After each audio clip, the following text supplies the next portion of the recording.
అది వచ్చిన ప్రాబ్లం. విగ్రహాలని మాత్రం తెలుస్తుంది. వచ్చి చెప్పాడు అనమాట, ఈ విగ్రహాలు చెక్కినవాడు ఎవడో కానీ అద్భుతంగా చెక్కాడు, కాకపోతే ఒక చిన్న పొరపాటు చేశాడు, అది కనుక చేయకుండా ఉండుంటే ఇంకా భలే ఉండేదన్నాడు. ఈయన మధ్యలోంచి లేచాడు, ఎక్కడ నేను చెక్కిన దాంట్లో తప్పు చూపించు,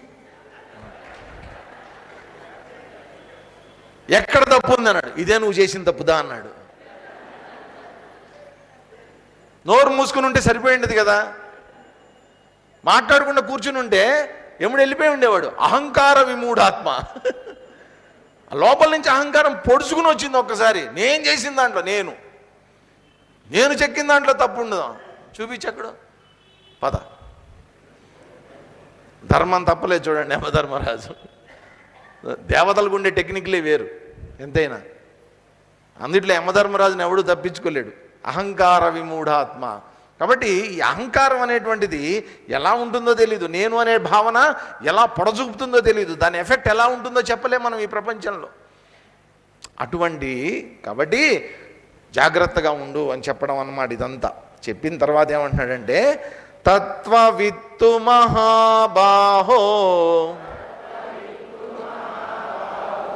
గుణకర్మ విభాగయోః గుణాగుణేషు వర్తంత ఇతి మత్వా న సజ్జతే.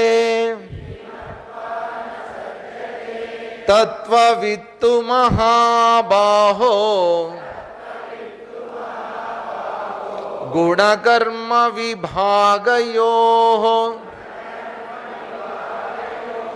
గుణాగుణేషు వర్తంత ఇతి మత్వా న సజ్జతే. మహాబాహో, ఓ అర్జున, గుణ కర్మ విభాగయోః తత్వవిత్తు.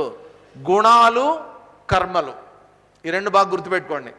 గుణాలు అంటే ప్రకృతి, మన లోపల ఉండేటటువంటి వాసనలు ప్రకృతి, అవి చేయించేటటువంటి పనులు కర్మలు. గుణాలు కర్మలు, ఈ రెండిటి యొక్క రహస్యం తెలిసినటువంటి వాడు, ఈ విభజన వీటి మధ్యలో ఉండేటటువంటి తేడా తెలిసినటువంటి వాడు తత్వవిత్. గుణేషు వర్తంత ఇది మత్వాన సజ్జతే. ఏం జరుగుతోందని తెలుసుకుంటాడు అతను. గుణేషు వర్తంత, నా గుణాలే నా కర్మల రూపంలో బయటకు వస్తున్నాయి అన్న సంగతిని తెలుసుకుంటాడు వాడు. అందుకని కర్మల్లో తగులుకోడట. కాబట్టి నేను చేసేటటువంటి కర్మలన్నీ కూడా దేని నుంచి వస్తున్నాయి? నా గుణాల నుంచి వస్తున్నాయి. నా గుణాలే బయట ఉండేటటువంటి గుణాలుగా వ్యక్తం అవుతున్నాయి, నేను చేసేటటువంటి పనులుగా బయట వ్యక్తం అవుతున్నాయి. అందుకనే నేను ఏదన్నా ఒక పని చేశాను అనుకోండి, పని చేసిన తర్వాత చాలా మంచి పని చేసావయ్యా అంటారు. అంటే ఏంటి? నా లోపల మంచి గుణం ఉండటం వల్ల నేను చేసేటటువంటి పనిలో కూడా ఆ మంచితనం అనేటువంటిది కనిపిస్తుంది. లేకపోతే ఏమయ్యా ఎంత దరిద్రమైన పని చేసావు అని అంటారు. అంటే అర్థం ఏంటి? నాలో దరిద్రమైనటువంటి సంస్కారాలు, నీచమైనటువంటి నికృష్టమైనటువంటి సంస్కారాలు ఉన్నాయనుకోండి, వాటి వ్యక్తీకరణ అవి కర్మరూపంలోకి వచ్చినాయనుకోండి, అవి అంతే దరిద్రంగా కనిపిస్తాయి. అందుకని ఏమంటారు? తిడతారు. కాబట్టి మనం గుర్తించాల్సింది ఏంటంటే, నా లోపల ఉండేటటువంటి, నా లోపలే కాదండి ప్రతి వాడిలో కూడా మనం గుర్తించాల్సింది ఏంటంటే, ప్రతి వ్యక్తి ఈ పని ఎందుకు చేశాడు అని అడగద్దండి. అతనిలో ఉండేటటువంటి గుణాలు ఆ విధంగా అతని చేత ఆ పనులు చేయిస్తున్నాయి అని. గుణేషు వర్తంత ఇది మత్వా న సజ్జతే. ఏ రోజు కూడా గుణాలతోటి కానీ వాటి యొక్క కర్మలు కానీ ఆ కర్మ ఫలితాల్లో కానీ న సజ్జతే, అటాచ్మెంట్ అనేటువంటిది పెట్టుకోడట. తర్వాత ఏమంటున్నారంటే, ప్రకృతేర్గుణ సమ్మూఢాః సజ్జంతే గుణకర్మసు తాన కృత్స్నవిదో మందాన్ కృత్స్నవిన్న విచాలయేద్. ప్రకృతేర్గుణ సమ్మూఢాః సజ్జంతే గుణకర్మసు తాన కృత్స్నవిదో మందాన్ కృత్స్నవిన్న విచాలయేత్. ఇక్కడ ఈ కర్మలు గుణాలు అనేటువంటి దాన్ని బాగా ఎంఫసైజ్ చేస్తున్నారనమాట. మనకి నాటుకుపోయే విధంగా చెప్పడం కోసం ప్రయత్నం చేస్తున్నారు. ప్రకృతే గుణసమ్మూఢా గుణకర్మసు సజ్జంతే. ఈ ప్రకృతి అనేటువంటి దాన్ని విషయం తెలియనటువంటి సమ్మూఢుడైనటువంటి వాడు గుణాలు కర్మలతోటి సజ్జంతే తగులుకుంటాడట. కృత్స్నవిత్ అకృత్స్నవిద. కృత్స్నం అంటే చూడండి ఆ పదం ఎంత బాగుందో. కృత్ తాకి సావత్తు నావత్తు పక్కన మళ్ళా సున్నా. కృత్స్నం. కృత్స్నం. కృత్స్నం అంటే అర్థం ఏంటంటే అంతా మొత్తం. కృత్స్నవిద అన్నీ తెలిసినటువంటి వాడు. అకృత్స్నవిద ఏమీ తెలియనటువంటి వాడు. ఇంతకుముందు ఏమన్నారు? జ్ఞాని అజ్ఞాని, తత్వవిధుడు అతత్వవిధుడు. ఇక్కడ అకృత్స్నవిద కృత్స్నవిద రకరకాల పేర్లు పెడుతున్నారన్నమాట జ్ఞాని అజ్ఞానికి. ఇక్కడ ఏంటంటే కృత్స్నవిత్ అకృత్స్నవిద మందాన్ తాన్ నవిచాలయేత్. మందబుద్ధి కలిగినటువంటి వాళ్ళని నవిచాలయేత్, అనవసరంగా వాళ్ళని పాడు చేయొద్దు అని చెప్తారు. అంటే తెలివి తక్కువ పనులు చేసేటటువంటి వాళ్ళు కూడా ఉంటారు. అటువంటి వాళ్ళ బుద్ధిని పొరపాటును కూడా పాడు చేయొద్దు. ఇప్పుడు చిన్నపిల్లాడు ఉన్నాడు అనుకోండి, వాడు ఏమడుగుతాడు ఇంట్లో? చిన్నప్పుడు ఏమడుగుతాడు? 3 చక్రాల సైకిల్ కొనిమ్మంటాడు. వాడు ఎక్కడో చూసుంటాడు, వాడి ఫ్రెండ్ ఇంట్లోనే ఎక్కడో చూసుంటాడు, 3 చక్రాల సైకిల్ కొనిమ్మంటాడు. వాడికి 3 చక్రాల సైకిలే కొనిస్తాం మనం. దాని అర్థం ఏంటి చెప్పండి? దాని అర్థం ఏంటి? 3 చక్రాల సైకిల్ కొనిస్తే దాని అర్థం ఏంటి? పెద్ద అయిన తర్వాత రిక్షా తొక్కుని బతకమనా? చిన్నప్పుడు పాపం వాడు చేయగలిగింది అంతే. వాడికి 2 చక్రాల సైకిల్ ఇస్తాడు, ఏమన్నా చేయగలుగుతాడు? పాపం దాన్ని ఏం చేయలేడు కదా. అందుకని వాడికి అదే బెటరు, అదే కొనివ్వాలి వాడికి. కనీసం అట్లా అన్నా ఎక్సర్సైజ్ అవుతుంది, వాడికి కాళ్ళు ఆడిస్తూ ఉంటాడు, తెలియకుండా ఎక్సర్సైజ్ అవుతుంది. కాబట్టి అటువంటి 3 చక్రాల సైకిల్ దొక్కుతావా? బుద్ధి ఉందా లేదా నీకు? పెద్ద అయిన తర్వాత రిక్షా దొక్కుని బతుకుతావా? సిగ్గులేదు నీకు అని చెప్పి అనకూడదు. నవ్విచాలయ్యేది పొరపాటును కూడా అనద్దు, వాడికి కొనిచ్చేయండి, అది అంతే. చిన్న పిల్లాడు ఉంటాడు ఇంట్లో, వాళ్ళ నాన్నని అడుగుతాడు, నాన్న వర్షం పడుతూ ఉంటుంది, నాన్న వర్షం ఎలా పడుతుంది అని అడుగుతాడు. వాడికి 4 ఏళ్ళు 5 ఏళ్ళు ఉంటాయి మహా అయితే. వాడికి ఏం చెప్తాడు చెప్పండి? పాపం వాళ్ళ నాన్న 4 ఏళ్ళు 5 ఏళ్ళు ఉంటాయి వాడికి. ఏమని చెప్తాడు వాడికి? వాడికి ఒక పెద్ద స్టోరీ అల్లుతాడు అనమాట. అప్పటికప్పుడు తయారు చేస్తాడు ఒక స్టోరీ. అరే పైన ఆకాశంలో స్వర్గం అని ఉంటుందిరా, ఆ స్వర్గంలో ఇంద్రుడు అని ఉంటాడు, ఆ ఇంద్రుడికి పెద్ద ఎలిఫెంట్ ఉంటుంది ఇంద్రుడి దగ్గర. వాడికి తెలిసింది ఒకటే ఏంటి? ఎలిఫెంట్ స్పెల్లింగ్ తెలుసు వాడికి. ELEPH ఏంటి? ఎలిఫెంట్ అదేనా అంటాడు. అవును అదే. ELEPH ఏంటి? ఎలిఫెంటే. అది ఉంటుంది వాడి దగ్గర. అదేం చేస్తుందంటే రోజు సాయంత్రం పూట అక్కడ పెద్ద చెరువు ఉంటుంది, ఆ చెరువులోకి వెళ్ళి స్నానం చేస్తుంది. స్నానం చేసేటప్పుడు తొండంతో నీళ్లు తీసి బుస్సుమని ఇట్లా చల్లుతుంది. చల్లినప్పుడు వర్షం పడుతుంది అంటాడు. వాడేమనుకుంటాడు అప్పుడు? మా నాన్నకి ఎంత జ్ఞానమో అనుకుంటాడు. వాళ్ళ ఫ్రెండ్ ఎవడన్నా అడిగాడు అనుకోండి, ఎరా వర్షం ఎట్లా పడుతుందంటే ఏం చెప్తాడు? ఇదే చెప్తాడు వాడు. అరే పైన రా స్వర్గం ఉంటుందిరా, ఎలిఫెంట్ ఉంటుంది, ఆ తొండంతో నీళ్లు తీసి బుస్సుమని చల్లుతుంది, వర్షం పడుతుంది. ఏదో కాక్ అండ్ బుల్ స్టోరీస్ అల్లేసి చెప్పేస్తారు అప్పటికప్పుడు వాడికి. వాడికి అంతే, అంతకు మించి నాలెడ్జ్ వాడికి ఇవ్వగలమా మనం? ఇవ్వలేం. ఇదే పిల్లోడు 10th క్లాస్కి వచ్చాడు. 10th క్లాస్కి వచ్చిన తర్వాత నాన్న వర్షం ఎట్లా పడుతుందని అడిగాడు అనుకోండి. అప్పుడు కూడా పైన స్వర్గం ఉంటుంది, ఏనుగుంటుంది, నీళ్లు తీసి ఉంటుంది అంటే అప్పుడు వాడేమంటాడు? మా నాన్నకి పిచ్చి పట్టింది అనుకుంటాడు. అప్పుడు వాడికి ఎట్లా చెప్పాలి? ఈ ఏనుగులు తొండాలు ఇది కాదు, వాడికి లాజికల్గా చెప్పాలి. అరే సముద్రంలో నీళ్లు ఉంటాయిరా, ఆవిరవుతాయిరా, పైకి వెళ్ళి మేఘాల రూపంలో అవుతాయిరా, అవి ఎక్కడన్నా అలా వెళ్తున్నప్పుడు వాటికి అనుకూలమైన వాతావరణం ఉంటే అక్కడ వర్షం పడుతుందిరా అని సైంటిఫిక్గా చెప్తే వాడు నమ్ముతాడు. అంత జ్ఞానం లేనటువంటి వాడికి ఏం చెప్పాలి? ఇదిగో ఈ కథలే బెటర్ వాడికి. అందుకనేనండి మనకి మిత్రలాభం, మిత్రభేదం, ఇవన్నీ కథలన్నీ నిజంగా ఎందుకు వచ్చాయంటే చిన్నతనంలోనే మనకి ఇటువంటివన్నీ ఎక్స్ప్లెయిన్ చేయడం కోసం అన్నమాట. అందరూ కలిసి ఉంటే వచ్చే లాభం, విడిపోతే వచ్చే నష్టం, ఇవన్నీ చిన్నప్పుడే మనకు హత్తుకుపోయాయి. చిన్నప్పుడే మనం జ్ఞానులం అయిపోయాం. అప్పట్లో చిన్నైసూరి గారు రచించిన ఇవన్నీ చదివి. అలాగా ఇక్కడ ఏంటంటే నవిచాలయేత్ కృష్ణ విధ అకృష్ణ విధ అని చెప్పిన తర్వాత కర్మయోగం మొత్తానికి కూడా అత్యంత కీలకమైనటువంటి ఒక అద్భుతమైనటువంటి శ్లోకాన్ని తర్వాత చెప్తున్నారు. చదువుదాం. 30వ శ్లోకం చదువుదాం. మయి సర్వాణి కర్మాణి సన్యస్యాధ్యాత్మచేతసా నిరాశీ నిర్మమో భూత్వా. మామూలుగా నిరాశీహి ఉంటే కనుక నిర్మమ అని చదవాలి. నిరాశీర్ నిర్మమో భూత్వా, నిరాశీర్ నిర్మమో భూత్వా యుధ్యస్వ విగతజ్వరః మయి సర్వాణి కర్మాణి సన్యస్యాధ్యాత్మచేతసా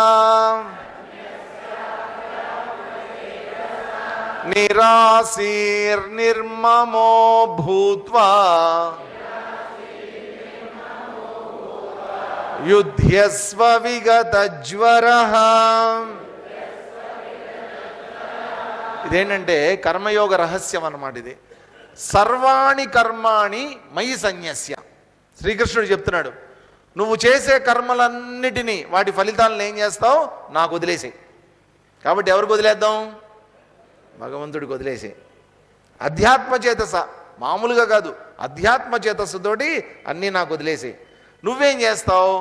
నిరాశి నిర్మమః భూత్వా, ఆశ అనేటువంటిది లేకుండా, మమకారం అనేటువంటిది లేకుండా, విగత జ్వర, ఎటువంటి జ్వరం లేకుండా, జ్వరం అంటే భయం అండి, ఎటువంటి భయం లేకుండా యుధ్యస్వ, చక్కగా యుద్ధం చేయి, చక్కగా యుద్ధం చేయి. విగత జ్వర యుధ్యస్వ. మళ్ళీ ఎక్కడికి తీసుకొచ్చాడండి? మళ్ళా యుద్ధం. 2వ అధ్యాయంలో కూడా యుద్ధం చేయి అన్నాడు. ఇక్కడ కూడా చెప్పి చెప్పి చెప్పి మళ్ళా యుద్ధం చేయి. కాబట్టి భగవద్గీత అంతా ఏం చెప్తుంది? అందరితో ఊరినే పడి యుద్ధాలు చేయకండి. యుద్ధం అంటే ఏంటి ఇక్కడ? అంటే సిచ్యువేషన్స్ని ఫేస్ చేయటం, సమాజంలో ఉండే పరిస్థితుల్ని ఎదుర్కోవటం, మన లోపల మనతోనే మనం యుద్ధం చేయటం, మన జీవన యుద్ధం అనేటువంటి చేయటం. ఇది యుద్ధం అంటే. అంతే తప్ప యుద్ధం చేయమన్నారు కదా అని చెప్పి ఒకళ్ళ మీద ఒకళ్ళు పడి ఇంటికి వెళ్ళి భార్యాభర్తలు ఇద్దరు ఇవాళ స్వామి గారు చెప్పారు దా యుద్ధం చేద్దాం దా, అట్లాంటివి చేయకండి. మయి సర్వాణి కర్మాణి, అన్ని కర్మల్ని నాకే అధ్యాత్మచేతస. అధ్యాత్మచేతస్సు అంటే ఏంటంటేనండి భగవంతుడికి ప్రతినిధిగా ఉండగలగటం. మనందరం ఇక్కడ ఏమనుకుంటున్నామంటే నేను ఒక పురుషుణ్ణి, నేను ఒక స్త్రీని, మా అమ్మ నాన్న నాకు జన్మనిచ్చారు, నేనేవో నా పనులు నేను చేసుకుని నేను బతికేస్తున్నాను అని అనుకుంటున్నామే కానీ నేను ఈ భగవంతుడు పంపినటువంటి ఒక ప్రతినిధిని అనేటువంటి భావన మన లోపల లేదండి. కాబట్టి మనం ఫీల్ అవ్వాల్సింది ఏంటంటే నేను కేవలం ఒక మానవుణ్ణి కాదు, నా లోపల భగవంతుడు ఉన్నాడు. నా లోపల భగవంతుడు ఉన్నాడు అంటేనే అర్థం ఏంటి? నేను భగవంతుడికి ఒక రిప్రజెంటేటివ్ని, ఇక్కడ భగవంతుడి యొక్క ప్రతినిధిని. కాబట్టి ఏం చేయమంటున్నారు? నిరాశి, ఆశ అనేటువంటిది లేకుండా, నిర్మమ, మమకారం లేకుండా. మనకి ఆశ అనేటువంటిది ఎప్పుడు ఉంటుంది చెప్పండి? ఆశ, నాకు చాలా ఆశగా ఉందండి అంటే ఏంటి దాని అర్థం? అంటే మీ దగ్గర ఏదో లేదు, మీకు అది రావాలని ఒక ఆశ, ఒక కోరిక. అంటే దేనికి సంబంధించింది? అది భవిష్యత్తుకు సంబంధించింది. భవిష్యత్తులో నాకు ఇది రావాలి అనేటువంటి ఒక ఆశ. రెండోది ఏంటి? మమకారం. మమకారం అంటే ఏంటంటే గతించిపోయినటువంటిదంతా ఏదైతే ఉందో, భూతకాలంలో జరిగిపోయినటువంటిదంతా ఏదైతే ఉందో దాని పట్ల ఉండేటటువంటిది మమకారం. నేను పొందినటువంటిదంతా ఇక ముందు పొందబోయేటటువంటి దాని మీదేమో ఆశ, ఆల్రెడీ పొందినటువంటి దాని మీదేమో మమకారం. కాబట్టి ఆశ దేని మీద ఉంది? జరగబోయేటటువంటి దాని మీద. మమకారం జరిగిపోయినటువంటి దాని మీద. విచిత్రం ఏంటంటే ఇక్కడే పప్పులో కాలేస్తాం మనం. జరగబోయేటటువంటి దాని యొక్క ఆశ, జరిగిపోయినటువంటి దాని యొక్క మమకారం, ఈ రెండు ఎప్పుడు తెలుస్తుంటాయి మనకి? వర్తమానంలో తెలుస్తాయి. కాబట్టి నీ వర్తమానం చెడిపోవడానికి కారణం ఏంటో చెప్తున్నాడు ఇక్కడ. అర్జునుడి యొక్క బుద్ధిమాంద్యం ఎందుకు వచ్చిందో చెప్తున్నాడు. వర్తమానంలో అర్జునుడు చేయవలసినటువంటిది ఏంటి? యుద్ధం. తన ముందు గాంధీవం పట్టుకుని సిద్ధంగా ఉన్నటువంటి వాడు, అటువంటి సిద్ధపడినటువంటి వాడు కాస్త యుద్ధం చెయ్యను అన్నాడు అంటే దానికి కారణాలు రెండు చెప్పేశాడు ఇక్కడ. ఒకటి, జరగబోయేటటువంటి దాని గురించి ఆలోచిస్తున్నావు. వీళ్ళందరూ చచ్చిపోతారేమో, వీళ్ళందరూ ఇదైపోతారేమో, గురువులు నాశనం అయిపోతారేమో, తాతగారు చచ్చిపోతారేమో, జరగబోయే దాని గురించి ఆలోచిస్తున్నావు. ఒకటి, గతించిపోయినటువంటిదంతా నీకు తెలుసు. నిన్ను చిన్నప్పటి నుంచి మీ కౌరవులను మిమ్మల్ని ఏడిపించినటువంటి విధానం, మిమ్మల్ని మోసం చేసినటువంటి విధానం, ఇదంతా కూడా నీకు తెలుసు. ఈ రెండు కూడా ఎప్పుడు నిన్ను డిస్టర్బ్ చేస్తున్నాయి?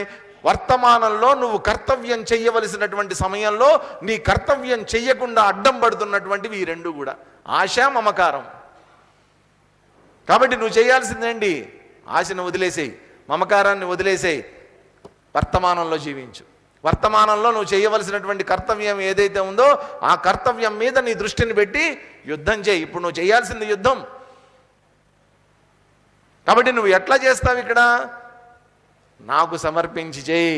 యుద్ధంలో గెలుస్తావా గెలవ్వా, ఓడిపోతావా ఓడిపోవా, రాజ్యాలు వస్తాయా రావా, మొత్తం అన్నిటినీ కూడా అన్నీ నాకు వదిలిపెట్టి చేయి.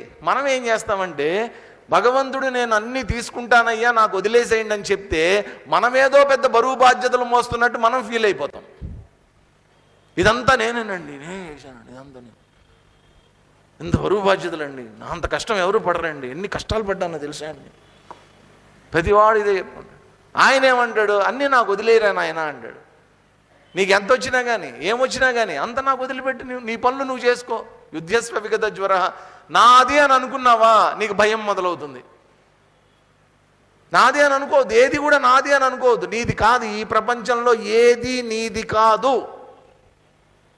నువ్వు అనుకుంటున్నావు అన్నీ నావి అని చెప్పి అనుకుని కూర్చోవడం వల్ల నీకు ఈ ప్రాబ్లం అంతా వస్తుంది.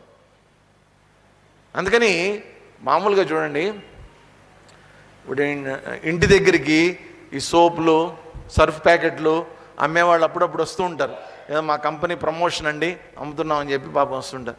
వాళ్ళు పాపం ఎట్లా చెప్తూ ఉంటారు? సార్ మా కంపెనీ అండి, మా కంపెనీ అండి, మా కంపెనీ డిస్కౌంట్ ఇస్తుందండి, మా కంపెనీ అక్కడ ఉందండి, మా కంపెనీ, అదేదో వాళ్ళ సొంత కంపెనీ అయినట్టు మా కంపెనీ అంటాడు. మాట్లాడితే మా కంపెనీ అంటాడు. మా కంపెనీ, నా కంపెనీ అనే ధైర్యం వాడికి ఎక్కడి నుంచి వచ్చింది? వాడు సంపాదించిందంతా కూడా ఎవరికి వెళ్తుంది? కంపెనీకి వెళ్తుంది. వాడు అమ్మిందంతా, దాని లాభం అంతా ఎవరు స్వీకరిస్తారు? వాడిదేం లేదు మధ్యలో, కంపెనీ స్వీకరిస్తుంది. కాబట్టి కంపెనీకి అందిస్తున్నాడు కాబట్టి నా కంపెనీ అనే ధైర్యం వాడికి వచ్చింది. నేను కూడా నా కర్మలన్నింటినీ నేను భగవంతుడికి సమర్పించిన రోజున నేను భగవంతుడి యొక్క భక్తుడిని అని చెప్పుకునే ధైర్యం నాకు వస్తుంది. నేను భగవంతుడి యొక్క ప్రతినిధి అని చెప్పుకునే ధైర్యం నాకు వస్తుంది. కాబట్టి మనం ఈ ప్రపంచంలో భగవంతుడి యొక్క ప్రతినిధులుగా మనం జీవనం అనేటువంటిది సాగించాలి. బరువు బాధ్యతలు అనేటువంటివి ఉంటాయి, వాటిని మోస్తావు, నువ్వు మొయ్యాల్సిందే తప్పదు. కానీ నేను బరువు మోస్తున్నాను అనే బాధ్యత, ఎందుకని బరువు నేను మోస్తానికి నేను సిద్ధంగా ఉన్నాను అని చెప్పి భగవానుడే స్వయంగా చెప్తున్నాడు. నువ్వెందుకు మోసుకుంటావు? మోసేవాడిని నేను ఉన్నాను, నాకు ఇచ్చేసే ఆ బరువుని.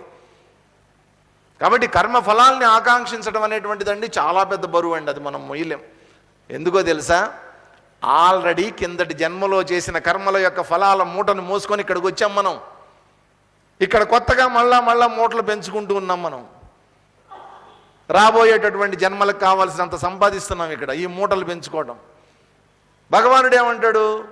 వదిలేసేయి, ఇదంతా ఈ జన్మలోనే వదిలేసేయి, ఇక్కడే వదిలేసేయి. ఎవడో ట్రైన్ ఎక్కాడు, తల మీద ఇంత పెద్ద మూట పెట్టుకొని పరిగెత్తుకుంటూ వచ్చి కదిలే ట్రైన్లో ఎక్కేసాడు పాపం.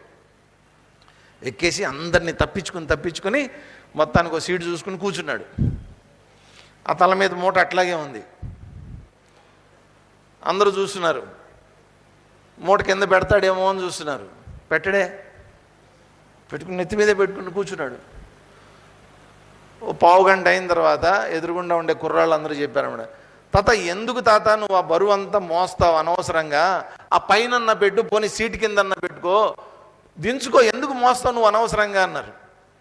అంటే ఆయన ఏమంటాడో తెలుసా, నేను మీ అంత దుర్మార్గుడిని కాదులేండి.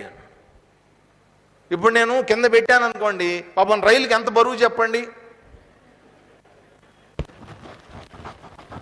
ఇప్పుడు ఆ మూట కింద పెడితేనంటే రైలుకి బరువు అంట, ఈ నెత్తి మీద ఉంటే రైలుకి బరువు కాదంట. మన సిద్ధాంతం ఇంతే. మనమేదో మోస్తున్నామని మనం అనుకుంటాం. ఓరి పిచ్చోడా, మోసేవాడిని నేనున్నాను రా, భగవంతుడు ఉన్నాడు. మయి సర్వాణి కర్మని, ఏదో ఒక కర్మ ఈ కర్మ, నేను ఒక పూజ చేసి ఈ కర్మ మాత్రమే, ఒక తీర్థయాత్ర చేసి ఈ కర్మ మాత్రమే అని అనుకోవద్దు. సర్వాణి కర్మాణి, అన్ని కర్మల్ని భగవంతుడికి సమర్పించేసే, అన్నిటినీ స్వీకరించడానికి సిద్ధంగా ఉన్నాడు. ఇచ్చేటటువంటి మనస్తత్వం మనకి లేదు, ఆ త్యాగ గుణం మనకి లేదు. కాబట్టి ఇక్కడ శ్రీకృష్ణ పరమాత్మ యుద్ధం చేయడానికి కావలసినటువంటి మానసిక సంసిద్ధత అర్జునుడికి ఇస్తున్నాడు. ఇక్కడ చక్కగా, బాబు యుద్ధస్వ విగత జ్వర. చిన్మయ మిషన్ మీకు తెలిసి ఉంటుంది, దాదాపు ఒక 15 ఏళ్ళు అయింది, 20 ఏళ్ళు అయిపోయి ఉంటుంది. కార్గిల్ వార్ జరిగింది, కార్గిల్ యుద్ధం కదా. అక్కడ జరిగినప్పుడు చిన్మయ మిషన్ దాదాపుగా అప్పట్లో నాకు గుర్తున్నంత వరకు 8.2 కోట్లు, ఆ రోజుల్లోనేనండి, 8.2 కోట్లు ఈ ఆర్మీ ఫండ్ కలెక్ట్ చేసాం. అప్పుడు ఇండియా మొత్తం కలెక్ట్ చేసి మిలిటరీకి పంపించాం. ఎందుకంటే అప్పుడు చాలా కాస్ట్లీ, ఆ బోఫోర్స్ గన్స్లో షెల్స్ అవన్నీ చాలా కాస్ట్లీ అనమాట. ఒక్కొక్క షెల్లు 10,000 రూపాయలు అంటది. అది తగులుతుందో లేదో తెలియదు, వేస్ట్ అయినా అవ్వచ్చు, తగిలినా తగలచ్చు. కాబట్టి చాలా ఖర్చు అనమాట అప్పట్లో యుద్ధం అంటే. ఇండియా తట్టుకునే స్థితిలో లేదు. అప్పుడు 8.2 కోట్లు స్వామి తేజోమయానంద గారు ఫండ్ రైజ్ చేసి పంపించారనమాట అక్కడికి అందరు. అప్పుడు మిలిటరీ వాళ్ళకి, ఇండియన్ మిలిటరీ వాళ్ళకి చిన్మయ మిషన్ ఇచ్చినటువంటి కాల్ అనమాట ఏంటంటే, వీఆర్ విత్ యూ, మేము మీతో ఉన్నాం, యుద్ధస్వ విగత జ్వర, మీరు భయం లేకుండా యుద్ధం చేయండి, అక్కడ మేము చూసుకుంటాం, ఇండియాలో జరగాల్సినటువంటిది మేము చూసుకుంటాం, బోర్డర్లో జరగాల్సింది మీరు చూసుకోండి అన్నారు. That was the call. ఒక స్లోగన్ లాగా ఇచ్చారనమాట తేజోమయానందజీ అప్పుడు. కాబట్టి మన పాత్ర మనం పోషించటం ఏదైతే ఉందో ఆ పాత్రను పోషించగలిగితే భగవంతుడికి సమర్పించేటటువంటిది అంతకు మించి ఇంకోటి ఏం లేదండి. మన పాత్ర మనం పోషిద్దాం. ఈ సమాజంలో మనందరం ఉన్నాం, సమాజంలో బాధ్యతలు ఉన్నాయి. ఈ బాధ్యతలన్నింటినీ కూడా మనం మోద్దాం, చక్కగా మనం చేయవలసినటువంటి కర్తవ్యాలన్నీ నిర్వర్తిద్దాం, ఫలాలన్నీ కూడా ఏం చేద్దాం, భగవంతుడికి సమర్పిద్దాం. కాబట్టి మొట్టమొదట చెప్పింది ఏంటి, ఒకసారి వెనక్కి వెళ్దాం. ఒకసారి మొట్టమొదట నియత కర్మ చెప్పారు, తర్వాత యజ్ఞ కర్మ చెప్పారు, తర్వాత భగవదర్పిత కర్మ చెప్పారు. ఇక్కడికి వచ్చేసరికి ఇది భగవదర్పిత కర్మ. కాబట్టి భగవంతుడికి సమర్పించి కర్మ చేయటం అనమాట, ఎలాగో చెప్పారు మనకి. సో దీని కంటిన్యూషన్ తర్వాత చూద్దాం. ఒక్క నిమిషం అందరం సైలెంట్గా ప్రశాంతంగా ధ్యానం చేసుకుందాం.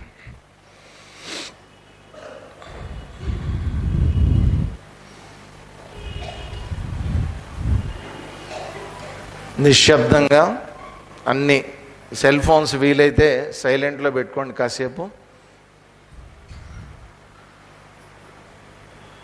మనసుని